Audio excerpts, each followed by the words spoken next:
Instruções dos Espíritos. Limites da encarnação. 24. Quais são os limites da encarnação? A encarnação não tem, propriamente falando, limites nitidamente traçados. Se entende por isso o envoltório que constitui o corpo do espírito, já que a materialidade desse envoltório diminui à medida que o espírito se purifica. Em certos mundos mais avançados que a Terra, ele já é menos compacto, menos pesado e menos grosseiro e, por conseguinte, menos sujeito às vicissitudes. Num grau mais elevado, é diáfano e quase fluídico. De grau em grau, ele se desmaterializa e acaba por se confundir com o perispírito. Segundo o mundo a que o espírito é chamado a viver, este toma o envoltório apropriado à natureza desse mundo.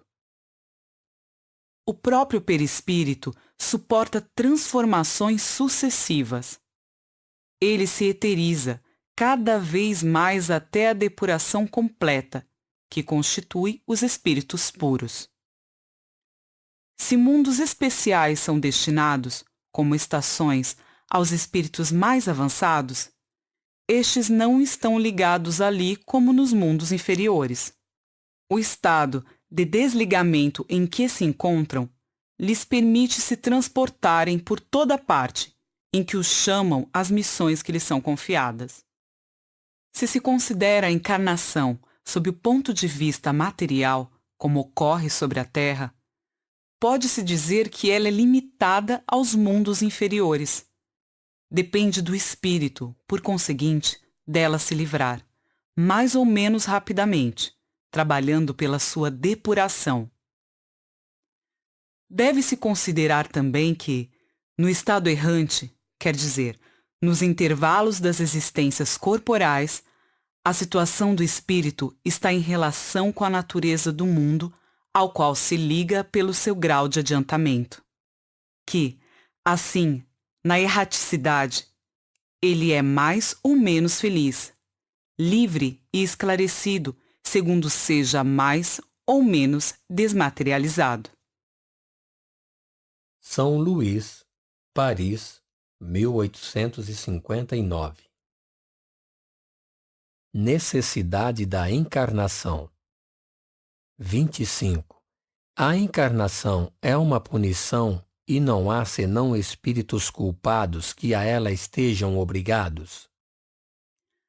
A passagem dos espíritos pela vida corporal é necessária para que possam cumprir, com a ajuda de uma ação material, os desígnios cuja execução Deus lhes confiou.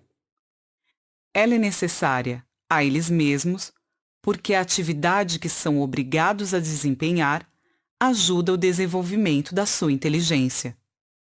Deus, sendo soberanamente justo, deve considerar igualmente a todos os seus filhos.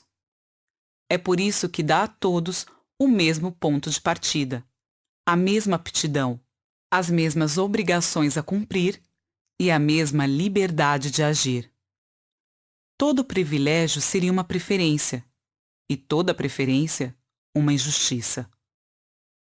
Mas a encarnação não é, para todos os espíritos, senão um estado transitório. É uma tarefa que Deus lhes impõe, na sua entrada na vida, como primeira prova do uso que farão do seu livre arbítrio. Aqueles que cumprem essa tarefa com zelo, vencem rapidamente e menos penosamente seus primeiros degraus da iniciação, e gozam mais cedo os frutos dos seus trabalhos. Aqueles, ao contrário, que fazem mau uso da liberdade que Deus lhes concede, retardam seu adiantamento. É assim que, por sua obstinação, podem prolongar indefinidamente a necessidade de se reencarnar. E é, então, que a encarnação se torna um castigo.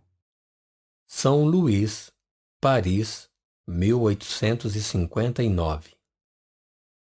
26. Nota: Uma comparação vulgar fará compreender melhor esta diferença. O estudante não alcança os graus da ciência senão depois de ter percorrido a série de classes que a ela conduz. Essas classes, qualquer que seja o trabalho que exijam, são um meio de atingir o fim e não uma punição. O estudante laborioso abrevia a caminhada e nela encontra menos espinhos. Ocorre de outro modo para aquele cuja negligência e preguiça obrigam a recomeçar certas classes. Não é o trabalho da classe que é uma punição, mas a obrigação de recomeçar o mesmo trabalho. Assim ocorre com o homem sobre a terra. Para o espírito do selvagem, que está quase no início da vida espiritual, a encarnação é um meio para desenvolver sua inteligência, mas para o homem esclarecido, no qual o senso moral está amplamente desenvolvido e que é obrigado a recomeçar as etapas de uma vida corporal plena de angústias, enquanto que poderia já ter alcançado o objetivo, é um castigo pela necessidade em que se encontra de prolongar sua demora nos mundos inferiores e infelizes. Aquele, ao contrário, que trabalha ativamente pelo seu progresso moral, pode não somente abreviar a duração da encarnação material, mas vencer, de uma só vez, os degraus intermediários que o separam dos mundos superiores. Os espíritos não poderiam se encarnar senão uma vez sobre o mesmo globo e cumprir suas diferentes existências em esferas diferentes. Essa opinião só seria admissível se todos os homens estivessem sobre a Terra, no mesmo nível intelectual e moral. As diferenças que existem entre eles, desde o selvagem ao homem civilizado, mostram os degraus que são chamados a vencer. A encarnação, aliás, deve ter um fim útil. Ora, qual seria o das encarnações efêmeras de crianças que morrem em tenra idade? Elas teriam sofrido sem proveito para elas e para os outros. Deus, cujas leis são soberanamente sábias, não faz nada de inútil. Pela reencarnação sobre o mesmo globo, quis que os mesmos espíritos, encontrando-se de novo em contato, tivessem ocasião de reparar os seus erros recíprocos.